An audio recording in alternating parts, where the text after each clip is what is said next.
the main point of all these conversations coming, because obviously you're clear, people in Iran are clear, they don't necessarily want American troops to be on the ground or anybody to go liberate the Iranians. And obviously this is where the mainstream media have been asking you the repetitive question, we're not going to do it the same way. That they say, oh, do you want to be king, do you want to do this, do you want to do that, public office. We do know that your priority is currently to obviously be the advocate and obviously help with the transition to bring back secularism and democracy back to Iran. And I can personally say that you have become the legitimate and credible, obviously, voice for the people that I think that they were missing for decades. I know you were there, but obviously they had to get their timing ready and everything else there. And I think they were a little bit divided for the past like 30, 40 years. What is your plan? What is your role in this? Do you have like a set of plans? Well, it's truly, the campaign is a 5-point plan that involves 5 major components. The first one being, how can we strengthen the ability of our fellow compatriots at home in their fight to liberation, which brings in the role, a critical role that the diaspora can play in bringing more attention to the subject of how we can encourage foreign governments to be in support of that campaign by means of not only maintain the pressure on the regime by a policy of maximum pressure, but have parallel to that a policy of maximum support.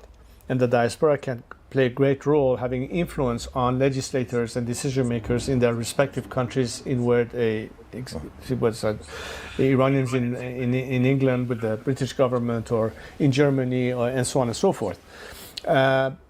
Understanding that the path to Iran's salvation and what will happen post-regime collapse, when and how it will happen, the timeline is difficult to predict, but let's say it is inevitable, and we already see signs of defections to be the beginning of the end and so forth, not to mention the fact that the regime is at its weakest now, ever since its inception. They've lost Syria. They lost their proxies, they lost Syria, and of course the economic situation is always one of the critical writing factors as to when is it that society finally will say, this is it.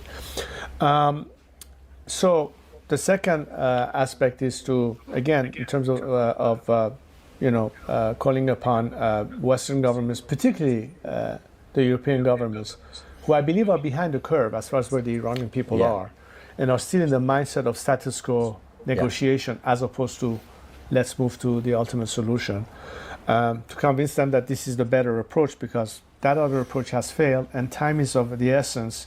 Particularly if the argument is, well, is it going to escalate to more conflict?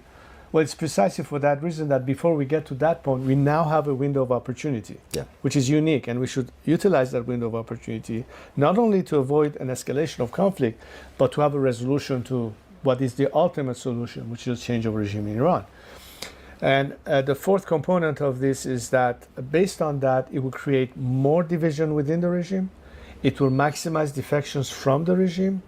And the path to the post-regime collapse during the transition is how do we first establish a transitional government that manages the temporary affairs of the country, which goes without saying, but also to lay the ground for the elections of a constitutional assembly, where if the opposition differs ultimately in the final form, that's the debate that we reserve for that moment. In other words, our duty as Iranian citizens and patriots and Democrats is not to be feeling that we have the mandate to decide for our people, but to make sure that the democratic process takes place, and ultimately it's the ballot box that will decide.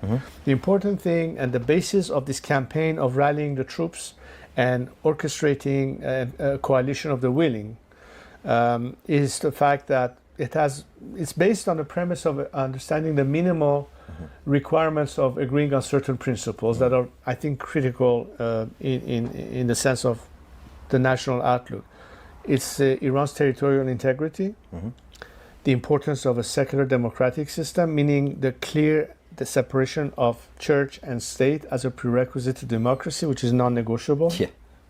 And of course, human rights, which has to be the basis of all the elements that guarantees people all aspects of citizens' rights, equality, putting an end to any form of discrimination now or in the future. So these are the elements that I think constitutes a very broad base of Iranian Democrats that may be different in ideas. There could be Republicans, there could be monarchists, there could be people on the left, in the center, and the right.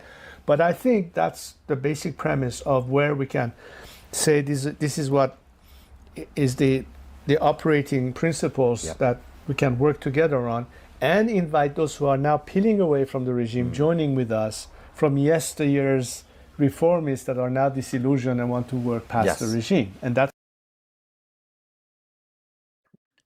now, if you want to watch the full interview, of course, and get full access to everything else that we have on Tousi TV Plus, you can obviously become a member of Tousi TV Plus by scanning the QR code or just visit tousi.tv. The link is also in the description box under the video.